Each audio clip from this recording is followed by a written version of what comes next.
It's Mark Yegge here, wealth architect and lifestyle investor. Let's take your life to the next level. Welcome to the Wealth Architect Podcast. All right. Hey there. Welcome back. Let's jump right into it. So we're going to be getting to what is Bitcoin. But like I said, you gotta build that foundation before you can really jump right into it. But I'll make it quick and I'll make it fun. Let's hope, right? Okay. So remember how I talked about there are problems in the system with trust. Money is based on trust. All money has always been and always will be based on trust. Remember that. Now, we created some new money problems when we created the fiat system. When we said, okay, we're going to issue this paper money. Now, it's backed by gold in theory, but a couple of problems crop up by doing that. We have an equal and opposite reaction when we create something new. That's pretty cool. So the money that we have created something really cool. But the problem is it became decentralized and it was no longer scarce. Like there was no limit to it when it's just fiat money. And so if the government creates money, your money is worth less. Remember that chart I showed you about the devaluation of money of 95, 96%. And so that's over time. You don't notice it so much, right? You go to the store, your eggs are a couple of percent more this year than they were last year, 3, 4, 5%. Not that big a deal. I know that inflation is a fact of life.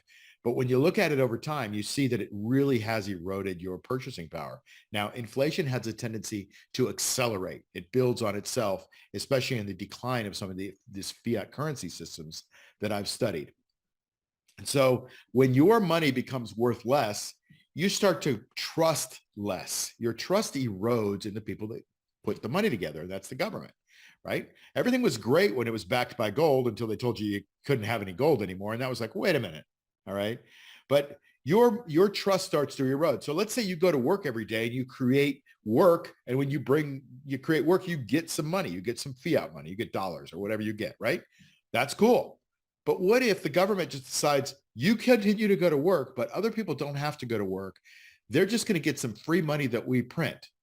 What happens to your money when that happens? First of all, they get free money they don't have to work for. Remember that concept of work. I'm alluding to it because I'm going to talk about it later. They get free money without work. And then there's more dollars. So they're less scarce. And that means your money over here becomes worth less. So you're getting double taxed. You're working really hard and you're not getting ahead of these people over here, but you're actually going backwards because your money is worth less.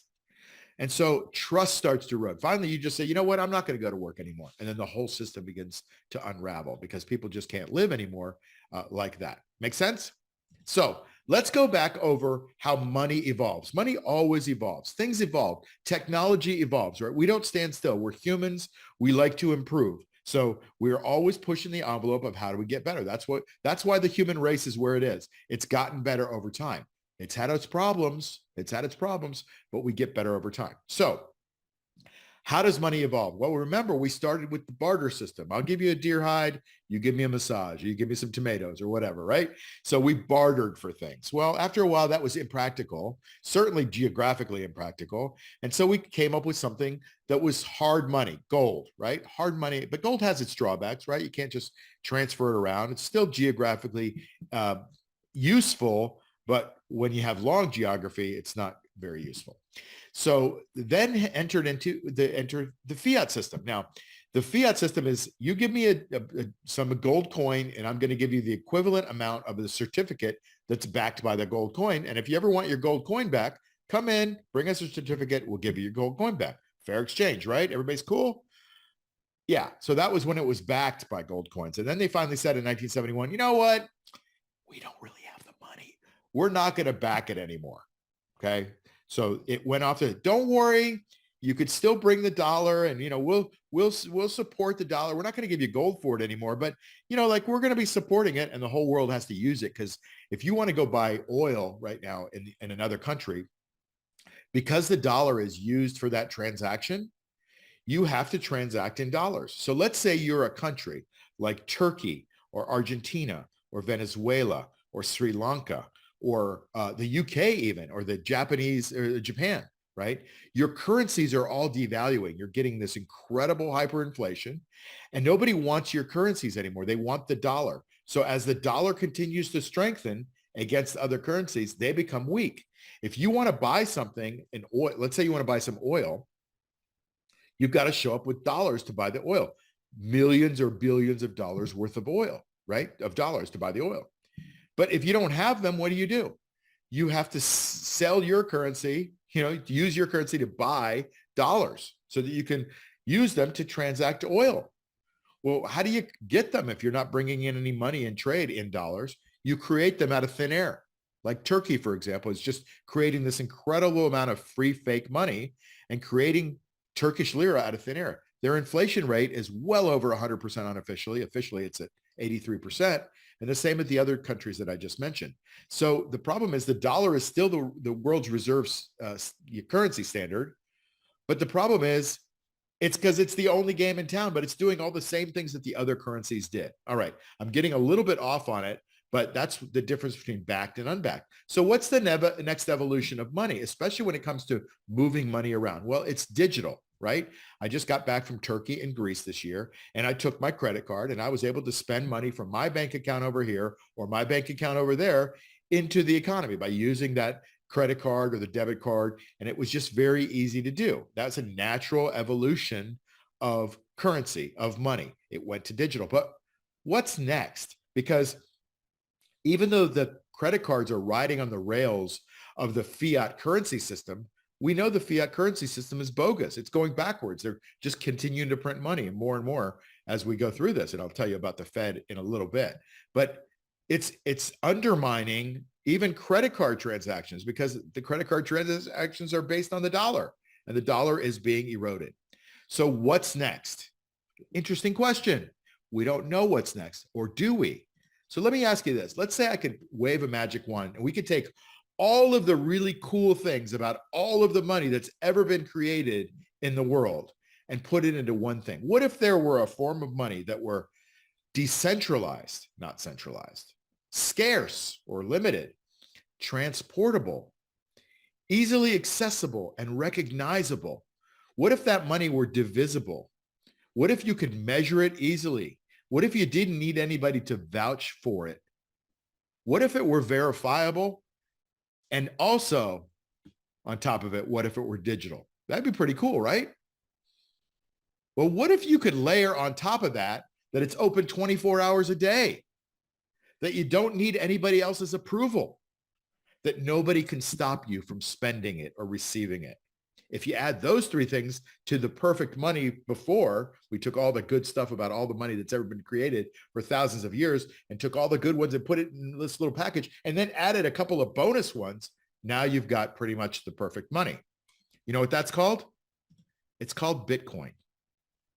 Bitcoin is a cryptocurrency, and Bitcoin is created as a crypto. I'm going to explain cryptocurrency in the next video, but Bitcoin is created as a cryptocurrency, and it has all of the qualities that I just mentioned. Now, I want to single out two qualities before I conclude this short video, because I think they're important to know. First of all, if you've heard of FedEx, it's a great company. What FedEx does is if you want to send something overnight from Florida to California, they can do it. How do they do it? They do it through centralization. So you fill out your envelope with all your FedEx stuff and you want to get it over to your cousin in California and you're in Florida. So you fill the envelope out, you call the FedEx people or you drop it in a box. What do? They grab it and they fly it to Memphis. So it's flown to Memphis, and then from Memphis, it's sorted into planes that go all around the country overnight, and then they're mailed out overnight to wherever they need to go. So your package went from Memphis now, where it was sorted properly, and now it's on its way to California so that the next morning it can be delivered on time by 10:30, right? That's centralization. Everything comes to Memphis and everything leaves from Memphis. But what happens if a bomb gets dropped in Memphis? No packages go out, right? That's the problem with centralization. And as we continue to talk about centralization, there are three main drawbacks with centralization. There are a couple other ones, but first of all, you have a loss of control. Somebody else is totally in control. You've lost that package, and now if they decide that they want to destroy that package, you got no control over it. They can destroy it, right? Let's say FedEx is the only game in town and there's no other competing systems. If they say, yeah, we kept what you sent us, you can't do anything about it, well, you're kind of stuck. So there's that loss of control.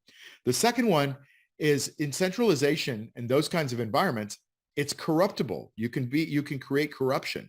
There's lots of things that when one person is making the decision, that you can have that problem. What happens is in governments, the people that are closest to the money, and this is true really anywhere, the people that are closest to the money end up having the advantage. And if there's a slight bit of corruptibility to those people, they'll take advantage of it because power corrupts, and absolute power corrupts absolutely. So remember that. The third part is mismanagement. And if you look at what the Fed is doing, the Federal Reserve Bank, which is neither the federal, right? It's not federal. It's not a reserve, and it's not really a bank. It's a private entity that's owned by mysterious people, right? But it supports the government, and the government supports it. As long as there's trust, we don't know if there's going to continue to be trust, but there is right now. But if the Fed decides, hey, listen, we think we're going to print extra money, they're going to print extra money. They're going to devalue your dollar. They don't care. It's because it's a private bank. They're trying to make money for that bank. Who's their biggest customer? We are, but who's really the biggest customer? It's the government. So the government says, you know what, we want to buy some extra bombs for Ukraine, and we're not going to pass a law to do it. The Fed says, well, don't worry. We'll just go out and sell some bonds to the market and create some money, and then you can go out and buy those bonds in Ukraine. And so there's a corruptibility there. And the last part is just mismanagement. So the Fed is being mismanaged as well. The guy that runs the Fed right now, as I speak, is a 69-year-old lawyer. He's not an economist. Not that's a problem, because the economists don't do any better of a job anyway. There's really nobody that could do this job. There's so many millions of moving parts in the world economy that there's no one man or one group of people who can make decisions for us. The market should make those decisions. But what happens is they get involved and they tweak things and they overcorrect and they undercorrect and they screw things up. And so you get mismanagement. And that's the problem with centralization. So I wanted to point that one out as a big problem with any currency that we have. And I want to point out, before we move on to what Bitcoin actually is, to scarcity. In Bitcoin's case, you're going to hear me say this a lot, there are only 21 million Bitcoins that are ever going to be mined. And they're really called Bitcoin, but I say Bitcoins sometimes. Only 21 million Bitcoin that will ever be mined, ever, right? For the next 10,000 years. And so once that gets to that 21 million, and by the way, there's 19,200,000 and change that have already been mined. So 92% of all the Bitcoins have already been mined.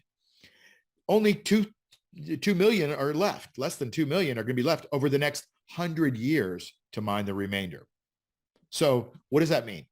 It means that the denominator is finite. If you own a Bitcoin, you own 1/21 millionth of the Bitcoin universe.